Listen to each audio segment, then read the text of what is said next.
Hello साथियों, exam अड्डा 11 YouTube platform पर आप सभी विद्यार्थियों का स्वागत है।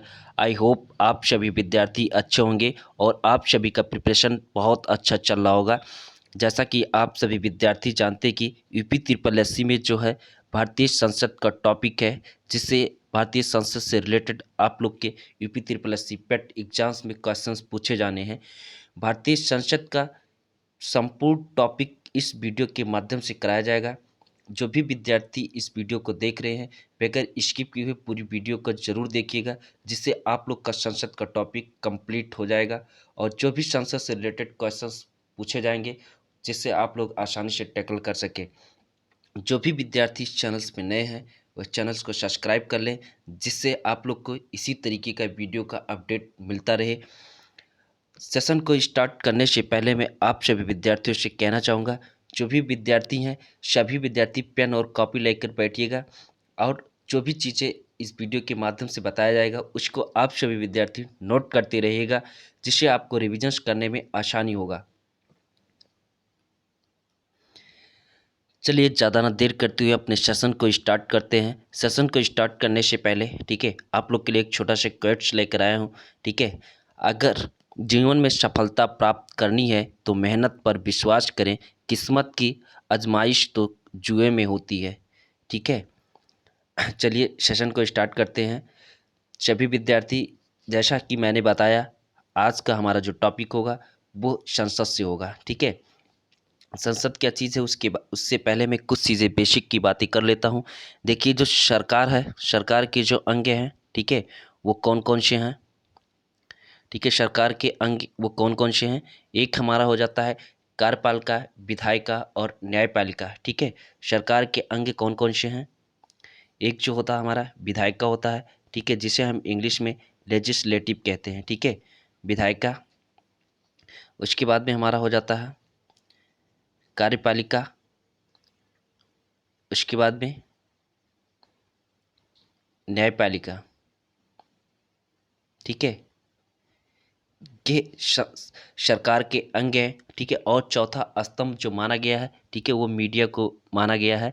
ठीक है, उसके बाद में यहाँ पे हम लोग को जो पढ़ना है वो विधायिका के बारे में पढ़ना है। ठीक है, और विधायिका जो होता है ये कानून बनाने का काम करता है। विधायिका जो होता है ये कानून बनाने का काम करता है। कार्यपालिका जो होता है ये लागू करने का काम करता है। न्यायपालिका जो होता है उसका निर्णय लेने का काम करता है। ठीक है, ये सभी विद्यार्थी जरूर नोट करिएगा। ठीक है, उसके बारे में हम बात करते हैं, विधायिका क्या है, कार्यपालिका क्या है, न्यायपालिका क्या है।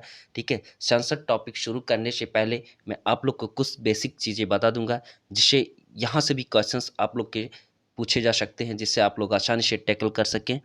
उसके बाद में मैं बात करता हूँ। ठीक है,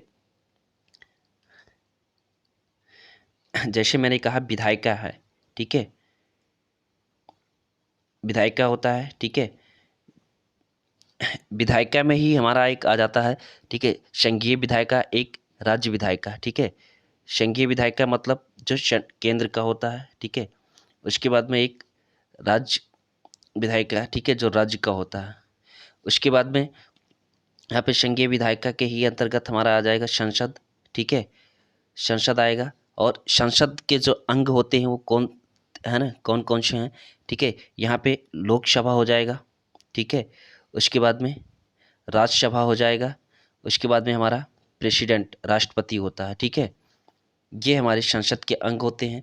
इसी तरीके से अगर हम राज्य की बात करें, ठीक है, तो राज्य में क्या होता है। ठीक है, विधानमंडल होता है। जैसे यहाँ पे जैसे केंद्र में संसद होता है, ऐसे राज्य में क्या होता है, विधानमंडल होता है। ठीक है, विधानमंडल में कौन कौन से हैं, विधानमंडल के कौन कौन से अंग होते हैं। जैसे यहाँ पे हमारा हो जाएगा विधान परिषद हो जाएगा, सॉरी विधानसभा हो गया, विधान परिषद हो गया। और जैसे यहाँ पे हमारा प्रेसिडेंट है, ऐसे यहाँ पे क्या हो जाएगा, गवर्नर हो जाएगा, जो हमारा राज्यपाल होता है। ठीक है, सभी विद्यार्थी इसको नोट करते रहेगा, ये बहुत इंपॉर्टेंट है। ठीक है, अगर उसके बाद में अब यहाँ पे हम बात करेंगे कि हमारा कार्यपालिका क्या होता है। ठीक है, देखिए जो कार्यपालिका होते हैं,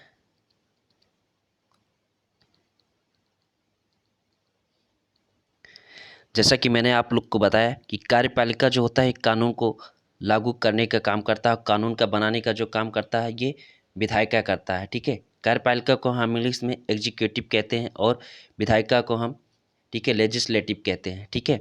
यहाँ पे भी एक हमारा केंद्र होता है, एक राज्य का, एक हमारा केंद्र का होता है, ठीक है, एक राज्य का होता है। यहाँ पे जो केंद्र का हो जाएगा, ठीक है, केंद्र में कौन कौन से होते हैं, ठीक है, केंद्र में जो हमारा आएगा, ठीक है, यहाँ पे राष्ट्रपति हो जाएगा, ठीक है, राष्ट्रपति। उसके बाद में उपराष्ट्रपति, उपराष्ट्रपति होता है। और उसके बाद में हमारा जो होता है, ठीक है, प्रधानमंत्री और मंत्रिमंडल होता है, ठीक है, प्रधानमंत्री और मंत्रिमंडल। उसके बाद में महान्यायवादी होता है, ठीक है, महान्यायवादी, ठीक है। उसके बाद में राज्य में अगर हम बात करें, राज्य में जैसे यहाँ पे हमारा राज्य राष्ट्रपति है, ऐसे राज्य में हम कौन हो जाएगा, राज्यपाल हो जाता है, ठीक है, जिसे हम इंग्लिश में गवर्नर कहते हैं। उसके बाद में हमारा मुख्यमंत्री हो जाएगा, मुख्यमंत्री। उसके बाद में मंत्रिपरिषद हो जाएगा, ठीक है। उसके बाद में मंत्रिपरिषद होगा, ठीक है। और उसके बाद में हमारा क्या हो जाएगा, महाधिवक्ता, ठीक है। देखिए यहाँ पे हमारा जो केंद्र में होता है वो महान्यायवादी होता है और जो राज्य में होता है वो महाधिवक्ता होता है, ठीक है। इसके बारे में हम आर्टिकल्स के बारे में भी बता देते हैं आप लोग को। जैसा कि आप सभी विद्यार्थी जानते हैं कि राष्ट्रपति का जो आर्टिकल्स के अगर बारे में बात कर लें तो राष्ट्रपति को आर्टिकल 52 में कहा गया कि भारत का एक राष्ट्रपति होगा। उसके बाद में उपराष्ट्रपति की जो बात किया गया है 63 में, उपराष्ट्रपति के आर्टिकल 63 में बात किया गया है। उसके बाद में मंत्रिपरिषद का जो प्रधानमंत्री की बात किया गया है वो अनुच्छेद 75 में बात किया गया है। उसके बाद में महान्यायवादी जो होता है वो अनुच्छेद 76 में बात किया गया है, ठीक है। यहीं पे अगर हम बात करें राज्यपाल की, ठीक है, तो राज्यपाल, राज्य का एक राज्यपाल होगा, ठीक है, यह अनुच्छेद 153 में है। उसके बाद में मुख्यमंत्री के बारे में अनुच्छेद 164 में है और मंत्रिपरिषद के बारे में अनुच्छेद 163 में कहा गया है। उसके बाद में महाधिवक्ता जो है ये अनुच्छेद 165 में है, ठीक है। ये सभी विद्यार्थी नोट करते रहिएगा, ये बहुत इंपॉर्टेंट है, ठीक है। उसके बाद में मैं बात करता हूँ, मैंने बताया जैसा कि सरकार के 3 अंग होते हैं, ठीक है। एक हमारा कार्यपालिका, न्यायपालिका, विधायिका और चौथा जो स्तंभ है वो मीडिया है, ठीक है। मैंने आप लोग को बताया, विधायिका बता दिया, कार्यपालिका। उसके बाद में मैं बात करता हूँ कि न्यायपालिका क्या है, ठीक है। न्यायपालिका जो होता है, ठीक है, एक हमारा संघीय न्यायालय होता है, एक राज्य न्यायालय होता है, एक स्थानीय जिला न्यायालय होता है, ठीक है। मैंने क्या बताया आप लोग को, एक हमारा संघीय न्यायालय होता है, ठीक है, संघीय न्यायालय होता है। उसके बाद में राज्य का न्यायालय होता है, ठीक है। उसके बाद में हमारा स्थानीय, ठीक है, यह जिला न्यायालय होता है, इसको हम स्थानीय या जिला न्यायालय कहते हैं। उसके बाद में यहाँ पे जो संघीय न्यायालय हो जाता है जिसे हम कहते हैं सुप्रीम कोर्ट, ये हमारा उच्चतम न्यायालय हो जाएगा, ठीक है। क्या हो जाएगा, उच्चतम न्यायालय हो जाएगा, ठीक है। उसके बाद में अगर हम राज्य की बात करें तो राज्य जो हो जाएगा ये उच्च न्यायालय हो जाएगा, ठीक है, जिसे हम हाई कोर्ट कहते हैं, उच्च न्यायालय। उसके बाद में हमारा जो है जो जो हमारा स्थानीय न्यायालय या जिला न्यायालय है इसे हम क्या कहते हैं, जिला न्यायालय या सत्र न्यायालय कहते हैं। क्या कहते हैं, जिला न्यायालय या सत्र न्यायालय कहते हैं, ठीक है। यहीं पे अगर हम आर्टिकल्स की बात कर लें, ठीक है, तो आर्टिकल्स के बारे में जो बताया गया है यहाँ पे जो उच्चतम न्यायालय के जो आर्टिकल्स की बात किया गया है, ठीक है, ये 124 है, ठीक है, 147 तक का उल्लेख उच्चतम न्यायालय के बारे में है। 124 में कहा गया है कि भारत का एक उच्चतम न्यायालय होगा। उसके बाद में अगर यहीं पे उच्च न्यायालय की बात कर लें तो ये आर्टिकल्स 214 से, ठीक है, आर्टिकल्स 232 में इसका उल्लेख किया गया है उच्चतम न्यायालय का। अगर स्थानीय स्थानीय न्यायालय या जिला न्यायालय की बात करें तो यहाँ पे अनुच्छेद जो है 233 से 237 तक बात किया गया है, ठीक है। ये स्थानीय न्यायालय या जिला न्यायालय के बारे में, ठीक है। देखिए ये कुछ बेसिक चीज़ें थी जो मैंने आप सभी विद्यार्थियों को बताया, ठीक है। आप लोग का जो पढ़ना है, ठीक है, वो विधायिका के बारे में पढ़ना है। अब हम विधायिका के बारे में आप सभी विद्यार्थियों को बताना स्टार्ट करते हैं, ठीक है, जैसा कि आप सभी विद्यार्थी देख रहे हैं विधायिका, ठीक है, जैसा कि मैंने आप सभी को मैंने पहले बताया, विधायिका जो होता है ये कानून बनाने का काम करता है। ठीक है, कार्यपालिका जो होता है कानून लागू करने का काम करता है। न्यायपालिका जो होता है कानून का निर्णय लेने का काम करता है। ठीक है, अब यहाँ पे हम विधायिका की बात करते हैं। विधायिका जो होती है एक संघीय न्यायालय होती है। ठीक है, ठीक है, उसके बाद में एक संघीय विधायिका होती है। यहाँ पे न्यायालय नहीं होगा, ठीक है, यहाँ पे विधायिका होगा। एक संघीय विधायिका होती है और उसके बाद में एक राज्य की विधायिका होती है। संघीय जो विधायिका होती है, संघीय विधायिका में हमारा संसद हो जाता है और राज्य विधायिका में हमारा विधानमंडल हो जाता है। ठीक है, अगर संघीय विधायिका जो संसद होते हैं, संसद के अंग कौन कौन से हैं? हमारा लोकसभा, राज्यसभा और राष्ट्रपति होता है। ठीक है, अगर इसी तरीके से हम राज्य में देखेंगे तो राज्य की विधायिका में जो होता है उसे हम क्या कहते हैं? विधानमंडल कहते हैं। विधानमंडल में विधानसभा, विधान परिषद और राज्यपाल होता है, गवर्नर। ठीक है, यानी गवर्नर। उसके बाद में हम यहीं पे अगर हम आर्टिकल्स की बात कर लें, ठीक है, देखिए संसद के लिए जो आर्टिकल्स में बात किया गया है ये 79 में बात किया गया है। उसके बाद में लोकसभा के बारे में जो बात किया गया है, ठीक है, लोकसभा के बारे में आर्टिकल्स 81 में, राज्यसभा के बारे में आर्टिकल्स 80 में बात किया गया है। जैसा कि मैंने पहले बता दिया आप लोग को, आर्टिकल्स 52 में प्रेसिडेंट के बारे में बात किया गया है। उसके बाद में विधान जो हमारा विधानसभा है, ठीक है, विधानसभा के बारे में आर्टिकल 170 में बात किया गया है। उसके बाद में विधान जो परिषद है, विधान परिषद के बारे में आर्टिकल्स 169 में बात किया गया है। 153 में जो है राज्य के राज्यपाल के बारे में बात किया गया है। ठीक है, उसके बाद में यहाँ पे जो विधानमंडल के बारे में जो बात किया गया है, ये विधानमंडल में जो है, ठीक है, ये हमारा 168 में बात किया गया है। ठीक है, अगर संसद की बात करें हम, तो संसद जो है आर्टिकल्स 79 से आर्टिकल्स 122 तक का उल्लेख है संसद के बारे में। और विधानमंडल के बारे में आर्टिकल्स 168 से आर्टिकल्स 212 तक उल्लेख है। ठीक है, अगर इस यहीं पे हम भाग की बात करें तो ठीक है, भाग यहाँ पे 5 हो जाएगा। भाग 5 में संसद के बारे में बात किया गया है, अनुच्छेद 79 से 122 तक।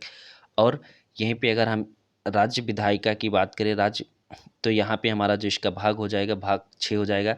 भाग 6 में आर्टिकल्स 168 से 212 में राज्य के विधानमंडल के बारे में बात किया गया है। ठीक है, आप सभी विद्यार्थी देख रहे होंगे। ठीक है, भाग 5 में संसद के बारे में 79 से 182, यहाँ पे संसद के जो अंग हो जाएंगे लोकसभा, राज्यसभा और प्रेसिडेंट। ठीक है, और जो विधानमंडल के बारे में जो आर्टिकल्स में बात किया गया है, आर्टिकल्स 168 से 212 में, भाग 6 में। ठीक है, यहाँ पे विधानसभा आर्टिकल्स 170 में, उसके बाद विधान परिषद आर्टिकल्स 179 में, और उसके बाद में राज्यपाल के बारे में 153 में बात किया गया है।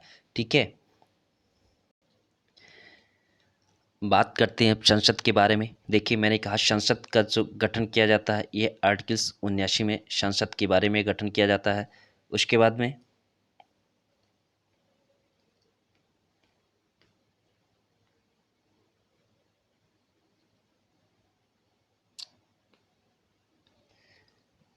आर्टिकल्स 79 में जो है यहाँ पे संसद के बारे में भी गठन किया जाता है। और जो लोकसभा है, लोकसभा का जो गठन, लोकसभा के बारे में जो बात किया गया है आर्टिकल्स 81 में। ठीक है, और राज्यसभा के बारे में जो बात किया गया है आर्टिकल्स 80 में। ठीक है, यहाँ पे हमारा जो लोकसभा है, ठीक है, लोकसभा को हम कौन सा सदन कहते हैं? लोकसभा को हम निम्न सदन के नाम से जानते हैं। ठीक है, लोकसभा को हम निम्न सदन कहते हैं। लोकसभा को हम निम्न सदन कहते हैं। उसके बाद में राज्यसभा को हम उच्च सदन कहते हैं। राज्यसभा को हम क्या कहते हैं? उच्च सदन कहते हैं। ठीक है, उसके बाद में यहाँ पे ये हमारा जो लोकसभा होता है ये अस्थाई होता है। ठीक है, इसे भंग किया जा सकता है 5 साल के बाद में। ठीक है, और ये जो होता है ये हमारा अस्थाई सदन होता है। ठीक है, ये पूछा जाता है एग्जाम में। ठीक है, हमारा जो राज्यसभा है ये कैसा सदन है? ठीक है, तो राज्यसभा जो हमारा अस्थाई सदन है और लोकसभा जो हमारा अस्थाई सदन है।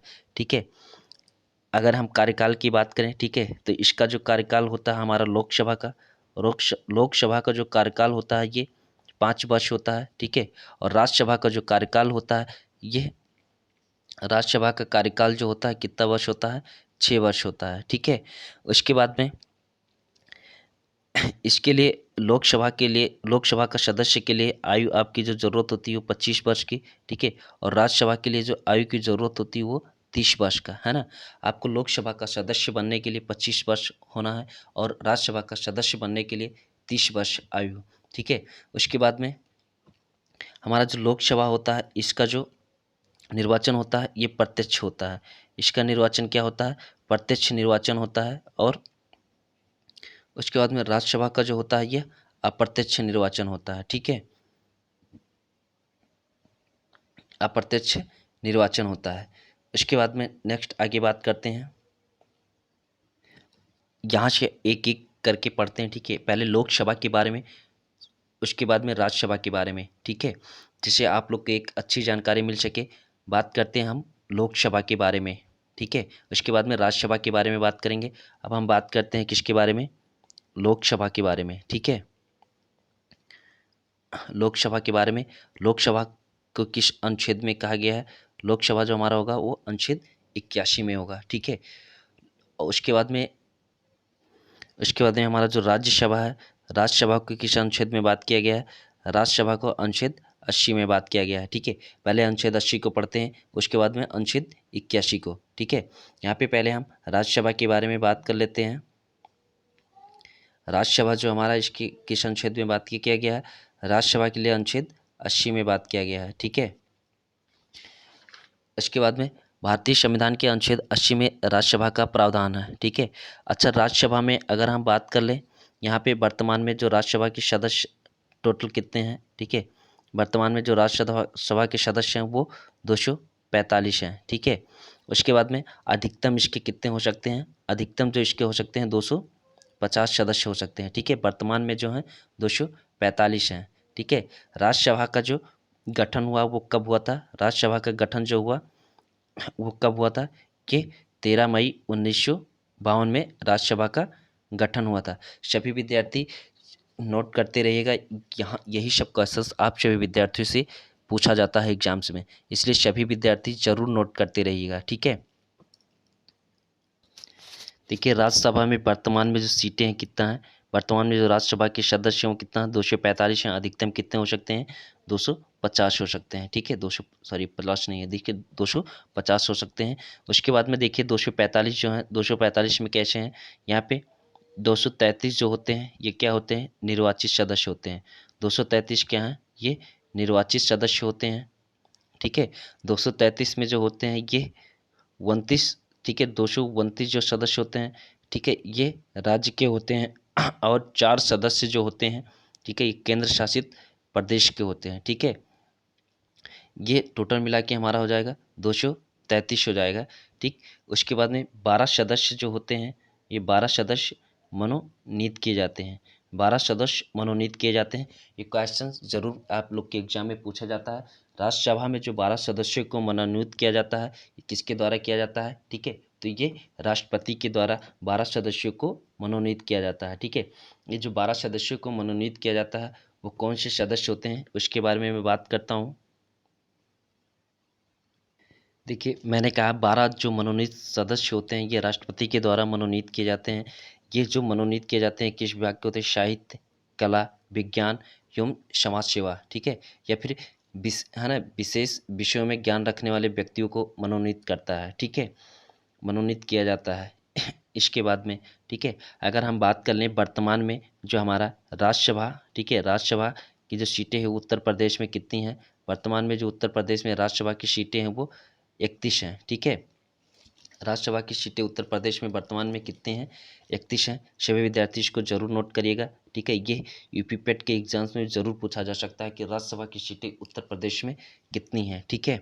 उसके बाद में अनुच्छेद 84 में राज्यसभा के सदस्यों की अहर्ताओं के बारे में बात किया गया। राज्यसभा के सदस्यों की अहर्ताएँ, ठीक है। राज्यसभा का सदस्य कौन हो सकता है? ठीक है, सबसे पहले भारत का नागरिक होना चाहिए, भारत का नागरिक हो। उसके बाद में मैंने बताया कि राज्यसभा का सदस्य बनने के लिए आपका 30 वर्ष आयु होना चाहिए।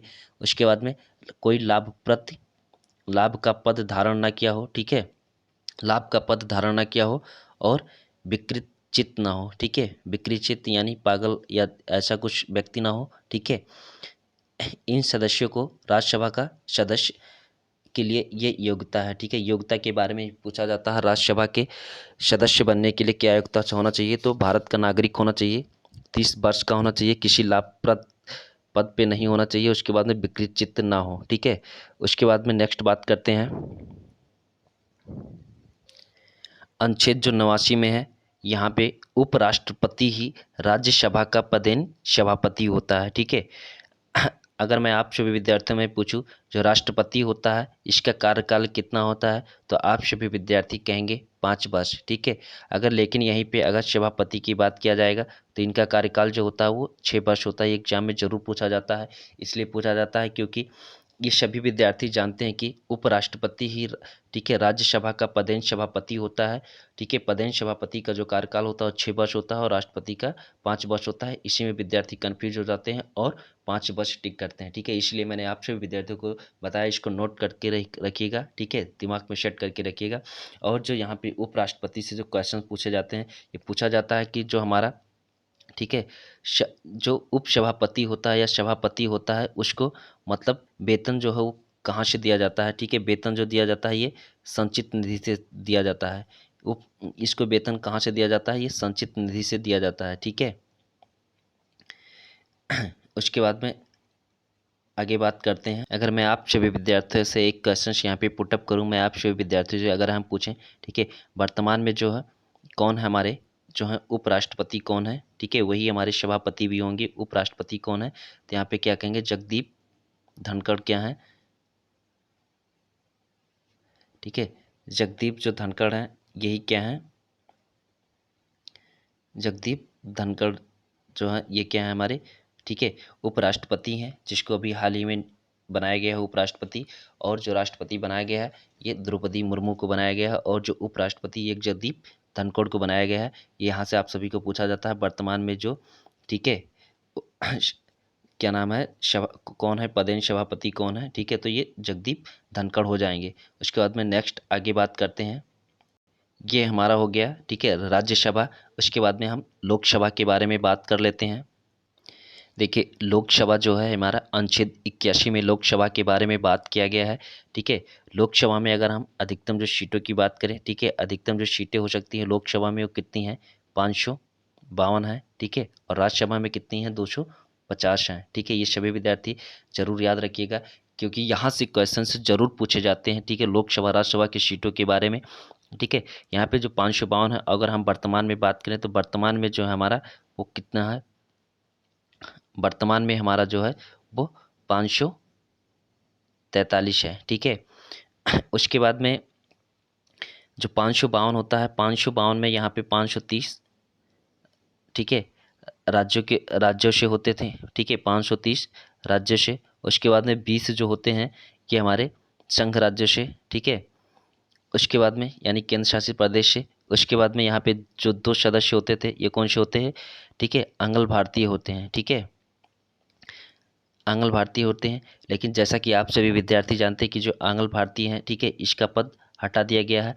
अच्छा, ये कब हटाया गया है, कौन सा संविधान संशोधन किया गया है, यहाँ से भी क्वेश्चंस पूछा जा सकता है। ठीक है, तो आप सभी विद्यार्थियों को मैं बताऊंगा। ठीक है, जो हमारा संविधान संशोधन 104वां संविधान संशोधन किया गया है।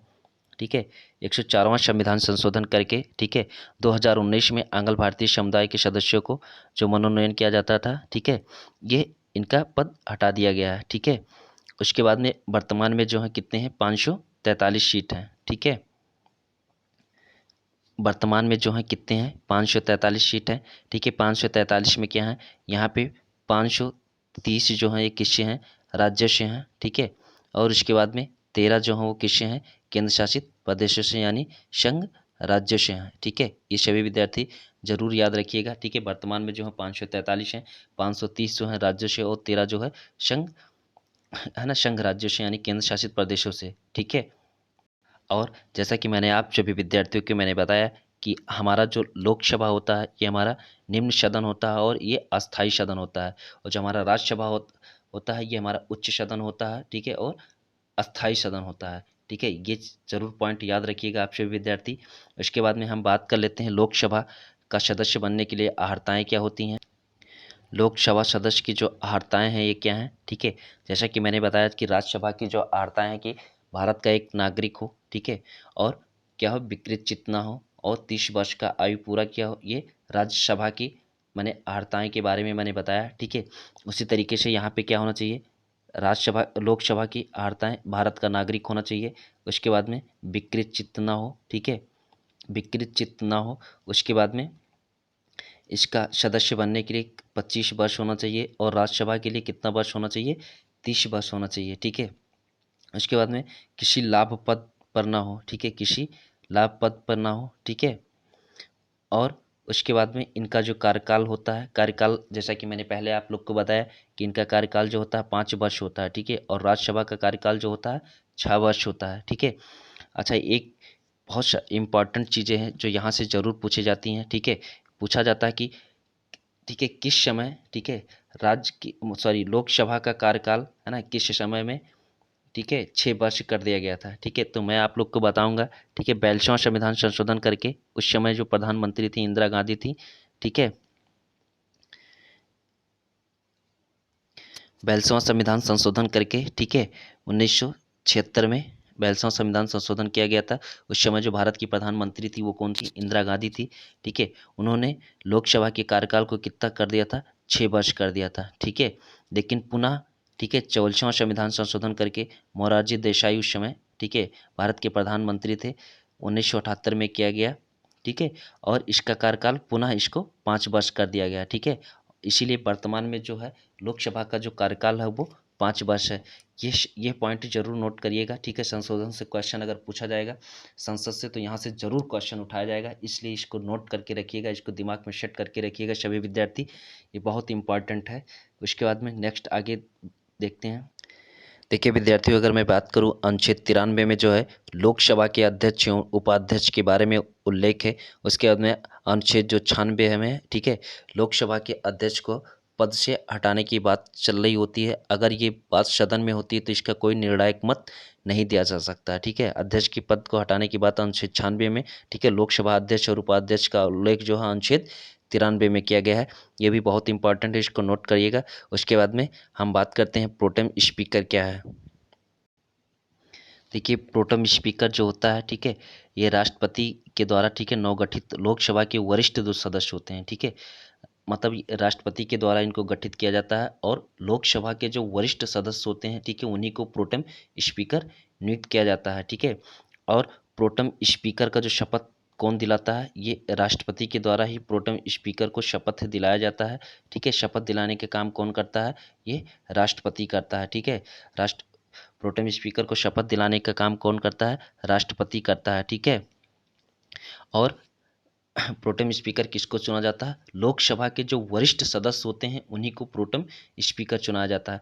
अगर हम आप लोग से बात करें तो वर्तमान में जो हमारे प्रोटेम स्पीकर हैं वो कौन है, ठीक है, तो कौन होंगे, ये ओम बिड़ला होंगे। कौन है, ओम बिड़ला वर्तमान में क्या है, लोकसभा स्पीकर हैं, ठीक है।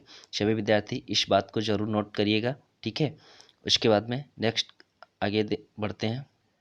अनुच्छेद जो 94 है, ठीक है, अनुच्छेद 94 में, ठीक है, लोकसभा के अनुच्छेद 94 में बात क्या बातें किया गया है, लोकसभा के विघटित होने पर, ठीक है, अध्यक्ष नई लोकसभा के ही प्रथम बैठक तक अपने पद पर बना रहेगा, ठीक है।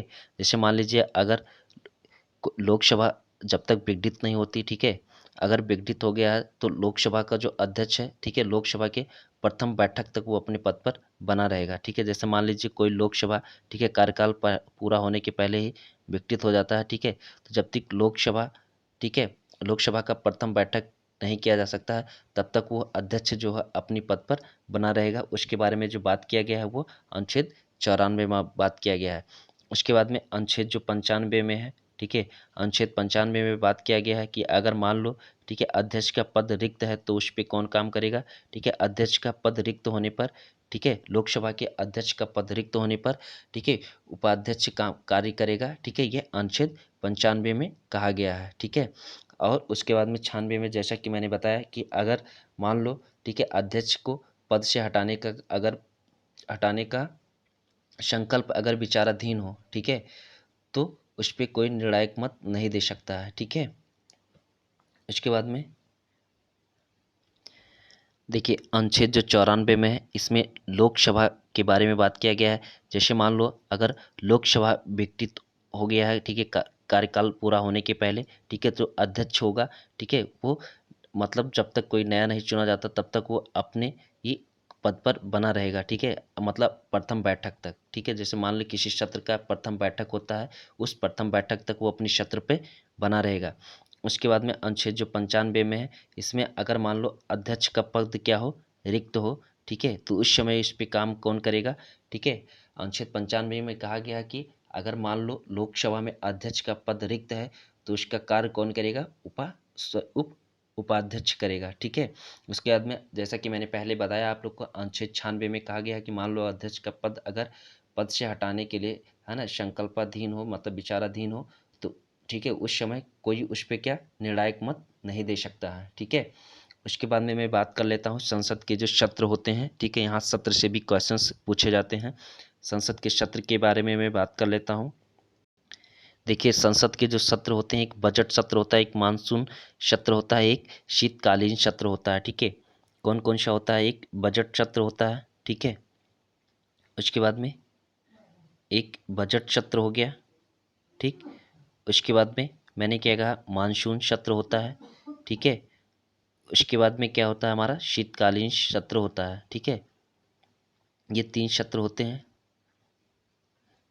एक हमारा बजट सत्र, मानसून सत्र, उसके बाद में शीतकालीन सत्र, ठीक है। एक वर्ष में ये तीनों सत्र आयोजित किए जाते हैं। ये कितने वर्ष में, एक ही वर्ष में ही 3 सत्र का आयोजित किया जाता है, बजट सत्र, मानसून सत्र और शीतकालीन सत्र, ठीक है। बजट सत्र जो होता है ये फरवरी से, ठीक है, फरवरी और मार्च मंथ में होता है, ठीक है। उसके बाद में यहाँ पे हमारा जो मानसून सत्र सत्र होता है ये हमारा जुलाई और अगस्त में होता है, ठीक है, ये मानसून सत्र होता है। उसके बाद में जो शीतकालीन जो सत्र होता है ये नवंबर और दिसंबर में होता है। शीतकालीन सत्र जो होता है नवंबर या दिसंबर में होता है, ठीक है। ये 3 सत्र हैं, ठीक है, एक वर्ष में ही किया जाता है, ठीक है। अच्छा नोट करके लिखिएगा सभी विद्यार्थी, यहाँ से क्वेश्चन ज़रूर पूछा जाता है, ठीक है। संसद अगर मान लो संसद के दोनों सत्रों के बीच में कितने दिनों का अंतर होना चाहिए, ठीक है, तो यहाँ पे लिखिएगा संसद के दोनों सत्रों के बीच में जो अंतर होना चाहिए वो अधिकतम कितने माह होना चाहिए, 6 माह होना चाहिए। 6 माह के अंदर ही संसद के 6 माह से अधिक अंतर नहीं होना चाहिए संसद के सत्रों के बीच में, ठीक है। उसके बाद में नेक्स्ट बात करते हैं। देखिए मैंने कहा ये नोट करके रखिएगा, सभी विद्यार्थी इसको नोट कर लीजिएगा, ठीक है। मान लीजिए संसद के दो सत्र होते हैं, दोनों सत्रों के बीच में 6 माह से अधिक का अंतर नहीं होना चाहिए, ठीक है। उसके बाद में नेक्स्ट बात करते हैं। आप सभी विद्यार्थी बताइए कि लोकसभा के अध्यक्ष एवं उपाध्यक्ष से संबंधित जो शपथ का प्रावधान है ये किस अनुसूची में है, ठीक है। ये भी नोट करके रखिएगा सभी विद्यार्थी, ये भी बहुत इंपॉर्टेंट है, ये क्वेश्चन पूछा जाता है, ठीक है।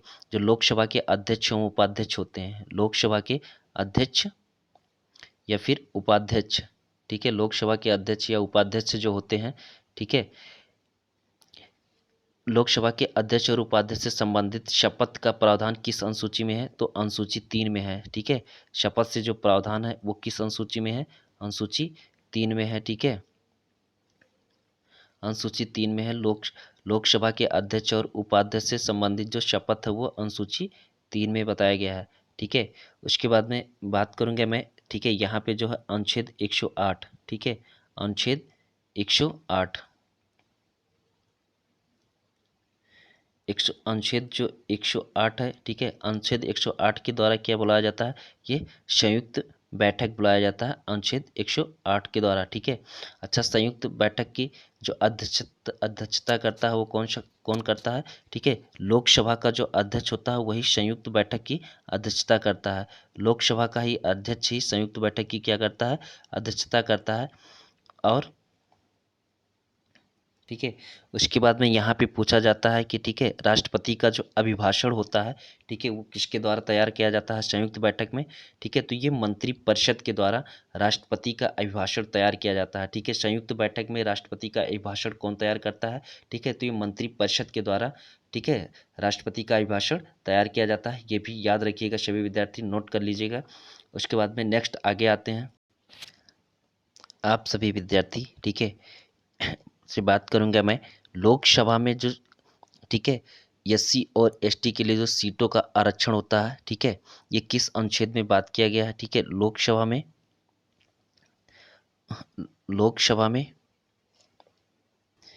लोकसभा में जो एससी और एसटी के सीटों के आरक्षण का जो प्रावधान है, ये अनुच्छेद 330 में है, ठीक है, ये भी याद रखिएगा सभी विद्यार्थी, बहुत इम्पॉर्टेंट है।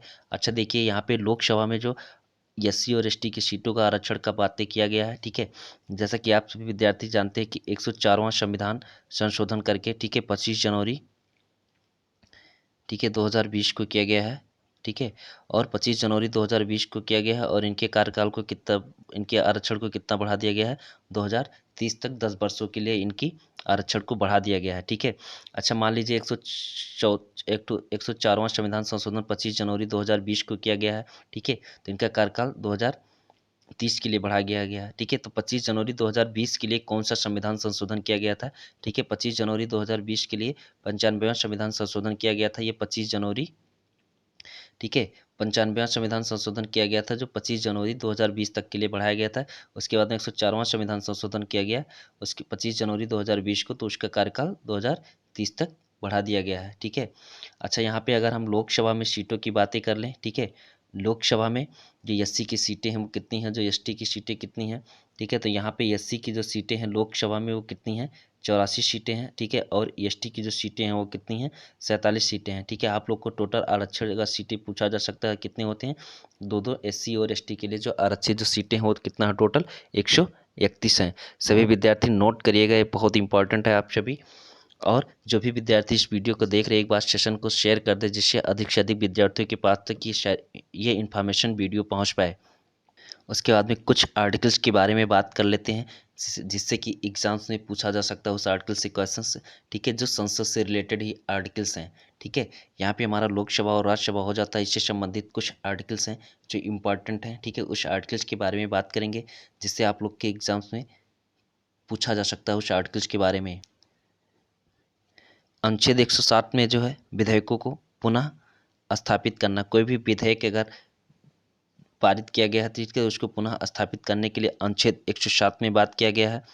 उसके बाद में अनुच्छेद 108 में संयुक्त बैठक, ठीक है, संयुक्त बैठक कौन बुलाता है, लोकसभा का अध्यक्ष, ठीक है, और जो संयुक्त बैठक में राष्ट्रपति का जो भाषण होता है कौन तैयार करता है, ये मंत्रिपरिषद तैयार करता है।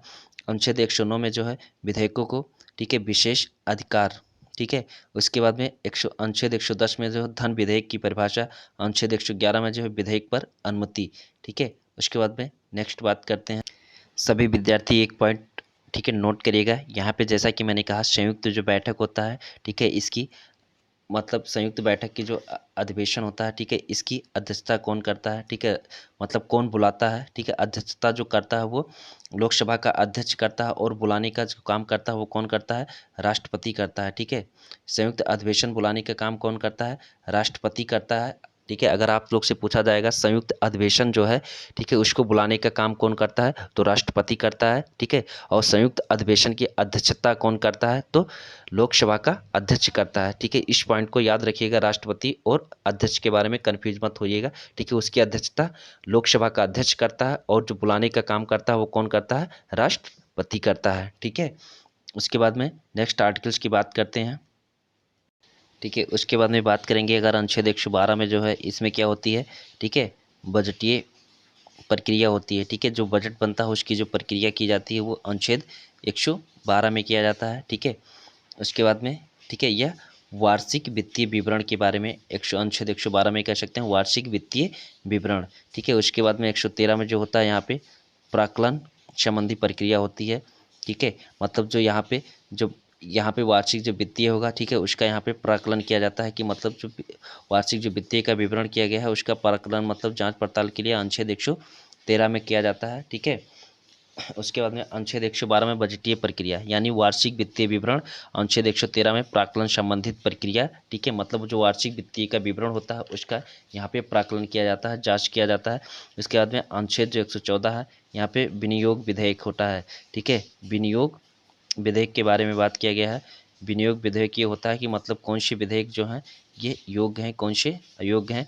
उसके बाद में अनुच्छेद 116 में जो है यहाँ पे लेखा अनुदान के बारे में, ठीक है, लेखा अनुदान के बारे में बात किया जाता है, ठीक है। उसके बाद में मतलब जो वित्तीय बजट का जो, ठीक है, लेखा अनुदान होता है वो अनुच्छेद 116 में होता है। और जो वित्त विधेयक है वो वित्त विधेयक के बारे में किस अनुच्छेद में बात किया गया है? वित्त विधेयक के बारे में जो बात किया गया है यह अनुच्छेद 117 में किया गया है, ठीक है। उसके बाद में नेक्स्ट आर्टिकल्स की बात करते हैं। उसके बाद में नेक्स्ट जो आर्टिकल्स है, एक आर्टिकल्स है 118, ठीक है। यहाँ पे 118 आर्टिकल्स में क्या कहा गया है, ठीक है। आर्टिकल्स 118 में कहा गया है कि जैसे मान लो मैंने कहा संयुक्त जो अधिवेशन होता है, ठीक है, या संयुक्त जो बैठक आर्टिकल 108 में होता है, उसमें मान लो अगर अध्यक्ष अनुपस्थित होता है तो आर्टिकल 118 के तहत, ठीक है, अगर अध्यक्ष क्या होता है, अनुपस्थित होता है लोकसभा का, ठीक है, तो क्या करता है अध्यक्ष, उसकी जो अध्यक्षता जो करने का काम करता है लोकसभा का, ठीक है, वो कौन करता है, ठीक है, उपाध्यक्ष करता है, ठीक है।